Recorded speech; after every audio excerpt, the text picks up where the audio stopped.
Chapter 7, Every Other Fridays.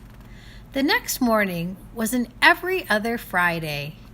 On every other Fridays, Mom drove Bat to his school, and Janie walked to her school, just like usual. But in the afternoon, Dad would pick them up. First Bat, whose class let out 20 minutes before Janie's, and they would all go home to his apartment for the weekend. Every other Fridays made Bat uncomfortable, like his skin was on too tight. Bat liked it when things followed a pattern, and every other Fridays broke the pattern. This every other Friday was the worst one Bat had ever experienced, because it meant that it would be 3 days until he saw the skunk kit again. He begged Mom to let him take the skunk to Dad's house, but Mom refused. "The baby skunk needs to be with me," she said. "I'll take him to work, and the vet techs can watch him while I'm with patients. Besides, Bat, I don't think your dad is a fan of skunks." Bat even tried pretending to be sick so that he could stay home instead of going to school. He told Mom that he had a sore throat and achy ears. Bat hardly ever lied. It made him feel itchy. But even though Mom's patients were animals rather than humans, she was still a kind of doctor. She shined a light into his ears and made him say, "Ah," as she looked down his throat. "You're not sick, Bat," she said. "You just want to stay with the skunk kit." "He needs me," Bat whined. "Bat," Mom warned, "don't let yourself get all worked up, okay?"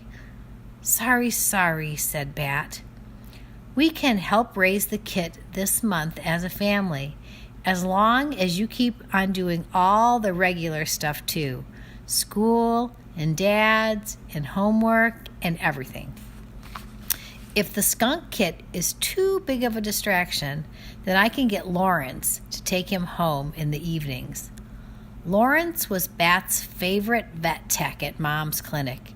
He could juggle 5 juggling clubs, and even though he had enormous hands, big enough to hold all 5 clubs at once, he was gentle. He had the deepest voice Bat had ever heard, deep like space. But no matter how much Bat liked Lawrence, there was no way he was going to let him take the kit home after work. "My throat feels better," he said, "much better." Mom and Janie and Bat all left the house together. Mom locked the door behind them. She kissed Janie and said, "Look both ways. Have a fun weekend." "Okay, Mom," said Janie. "See you on Monday." Bat climbed into the back seat of the car and fastened his seatbelt.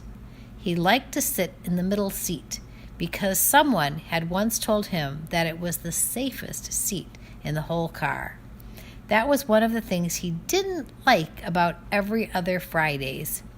His dad's car, a fast little yellow convertible, didn't have a middle back seat. It just had 2 side back seats with a hump in between. Mom placed the box with the skunk kit on the front passenger seat. Then she started the car and backed down the driveway. It wasn't a long drive to Bat's school. The distance from their house to his school was exactly 2.3 miles. Bat knew this because he liked his mother to push the button on the dashboard each morning, the one that reset the trip meter. Bat spent the entire 2.3 miles trying to come up with a reason why he shouldn't go to Dad's, even though it was an every other Friday, a reason that wouldn't make his mom give the kit to Lawrence. But he couldn't think of anything. They arrived at his school. "You'll take care of the kit?" Bat asked Mom. "Honey," Mom said, "I'm a veterinarian. Taking care of animals is my job. I promise." Bat nodded. He unbuckled his seatbelt, slid across the back seat, and got out of the car. "Wait a minute," Mom called after him through her roll-down window. "Aren't you forgetting something? He had his backpack. He had his lunch. He had his earmuffs." "No," he said.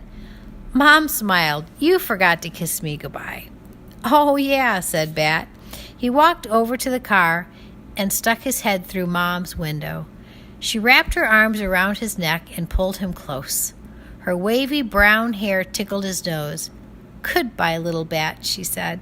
"I'll miss you." Then she kissed his cheek. "Goodbye," Bat answered. He walked up to the school's front door, then turned around. Mom was still there, in her car, watching him. He raised his hand and waved. Mom honked the horn at him, 3 light, happy honks, and then she drove away.